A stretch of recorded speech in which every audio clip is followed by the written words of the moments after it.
এভাবে একবার মুগের ডালের হালুয়া বানিয়ে দেখুন, দারুণ খেতে লাগবে। সবসময় তো সুজির হালুয়া খেয়েছেন অনেক রকমের, একবার মুগের ডালের হালুয়া বানিয়ে দেখুন। এখানে 1 কাপ মুগের ডাল নিয়েছি, শুকনো খোলাতে ভেজে নেব। আর কেউ খেয়ে বুঝতেও পারবে না যে মুগের ডালের হালুয়া এত সুন্দর হয়, খেতে দারুণ লাগে। এটা খুব ভালোভাবে ভেজে নিতে হবে যাতে কালারটা না চেঞ্জ হয় মুগের ডালের, অথচ হালকা একটা সুন্দর গন্ধ বেরোবে ভাজা ভাজা, তখনই নামিয়ে নিতে হবে। নামিয়ে নিয়েছি, নিয়ে ঠান্ডা করে মিক্সির জারেতে এখন দিয়ে দেবো।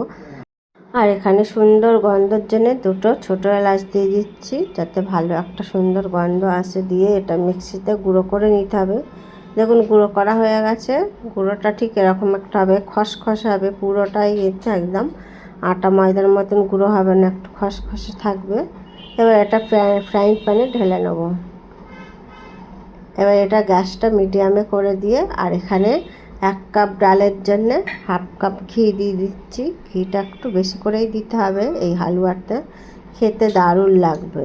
এবার গ্যাসটা জ্বালিয়ে দিয়ে খুব ভালোভাবে মিক্স করে নিতে হবে, ঘিয়ের সাথে সুন্দর করে মিক্স করে নিতে হবে। আর এই সময় গ্যাসের ফ্লেমটা মিডিয়ামে করে দিতে হবে, দিয়ে একটা ভালো করে আবারও একটু ভেজে নিতে হবে ঘিয়ের সাথে, যাতে হালুয়াটা খেতে দারুণ লাগে।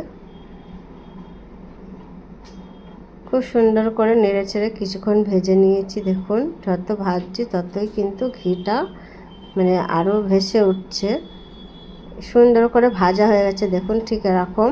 এবার আমি এখানে দিয়ে দেবো চিনি।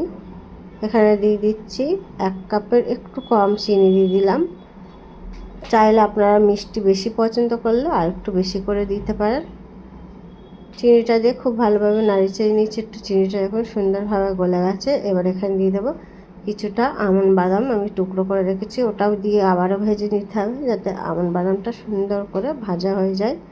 আপনারা চাইলে আরও অন্য ড্রাই ফ্রুট দিতে পারেন, কাজু বাদাম কিশমিশ, তবে আমার কাছে এগুলোই ছিল, দিলাম। আর এখানে আমি 2 চামচ সাদা তিল দিয়ে দিচ্ছি। তিলটা দিয়ে আবারও খুব ভালোভাবে নাড়িয়ে চাড়িয়ে নিচ্ছি। তিলটা দিলে খেতে দারুণ লাগবে, তিলের একটা সুন্দর গন্ধ আছে। তিলটা দিয়ে আবারও ভেজে নিলাম।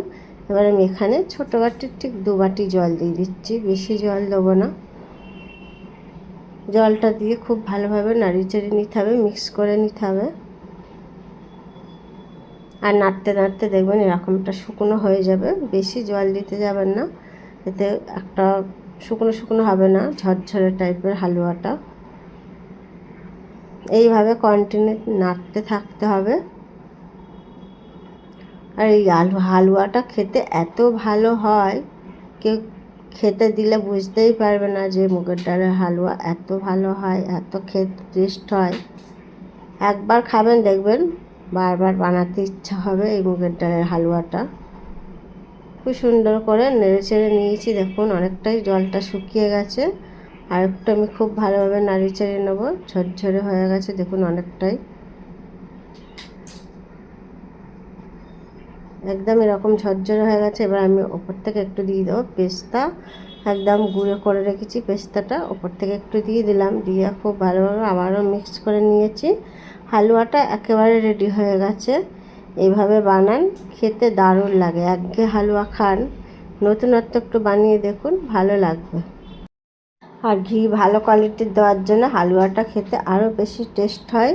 একদম কিন্তু শর্টকাটে, বেশি সময়ও লাগে না, আর খেতে টেস্ট হয়।